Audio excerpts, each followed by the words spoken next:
Law of chemical combination. The activity is given in your book. See your activity.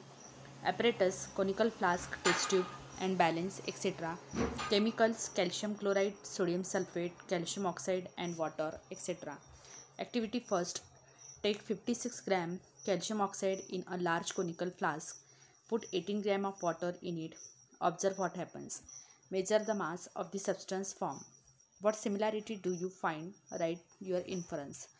तर विद्यार्थ्यांना या ठिकाणी calcium ऑक्साईडमध्ये आपल्याला वॉटर ॲड करायचे आणि त्यापासून तयार होणारा जो प्रोडक्ट आहे कॅल्शियम हायड्रॉक्साईड, या दोघांचं वेट मेजरमेंट करायचे. And what do you observe? Write the inference. Activity सेकंडमध्ये take a solution of calcium chloride in a conical flask, a solution of sodium sulphate in a test tube. Tie a thread to the test tube and insert it in conical flask.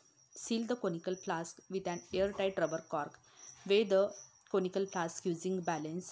Now tilt the conical flask so that the solution in a test tube gets poured in the conical flask.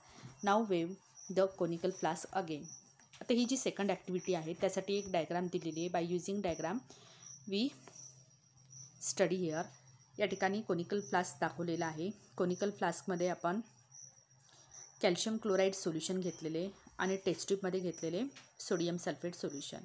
In test tube we have taken sodium sulphate solution and in conical flask we have taken calcium chloride solution. Then measure the weight of both of these solution by using the weighing machine. सियर 300.23 gram एवढं या दोन्ही सोल्युशनचं वस्तुमान आपल्याला दिसून येते. आणि ह्या कोनिकल फ्लास्क एअरटाईट आपण बंद केलेला आहे. तर before chemical reaction the weight of this two solution is 3.23 gram.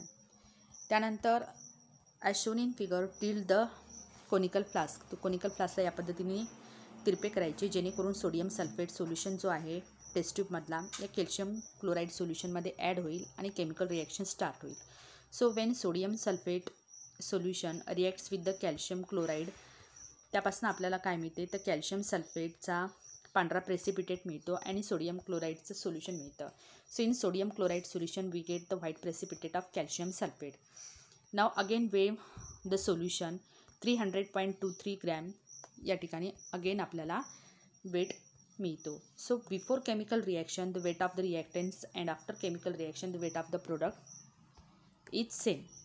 The verification of law of chemical combination, यावरून आपल्याला एक लॉ मिळतो जो अँटॉन लॅवॉझिये फ्रेंच सायंटिस्ट त्यांनी स्टेटमेंट आपल्याला दिलेले law of conservation of matter. So what is the law of conservation of matter? In the above activities the mass of original matter and the mass of the matter newly form as a result of chemical change are equal. तर जो original matter होता, जे original रिॲक्टंट्स होते त्यांचा मास आणि after chemical चेंजनंतर जो नवीन matter मिळतो त्याचा मास, न्यूली फॉर्म सबस्टन्सचा मास दोन्ही पण सेम असताना दिसून येतात. In 1785 the French scientist Antoine Lavoisier inferred from his research that there is no rise or drop in the weight of matter during chemical reaction. तर कोणताही केमिकल चेंज होत असताना त्या पदार्थांमध्ये, त्या केमिकल सबस्टन्समध्ये कोणत्याही पद्धतीने त्यांच्या वस्तुमानात वाढ होत नाही किंवा घट होत नाही during the chemical reaction. In a chemical reaction the total weight of the reactants is same as the total weight of the products form due to the chemical reaction. This is called the law of conservation of matter.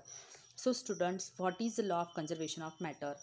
ते in chemical reaction, कोणतीही chemical reaction घडत असताना total weight of रिॲक्टंट्सचं total weight हे always same असतं total weight of the product form due to the chemical reaction. ते chemical रिॲक्शनमध्ये जे नवीन प्रोडक्ट्स तयार होतात त्यांचं टोटल वेट आणि त्या केमिकल रिॲक्शनमध्ये भाग घेणाऱ्या रिॲक्टंट्सचं टोटल वेट ऑलवेज सेम असतं. This is known as law of conservation of matter.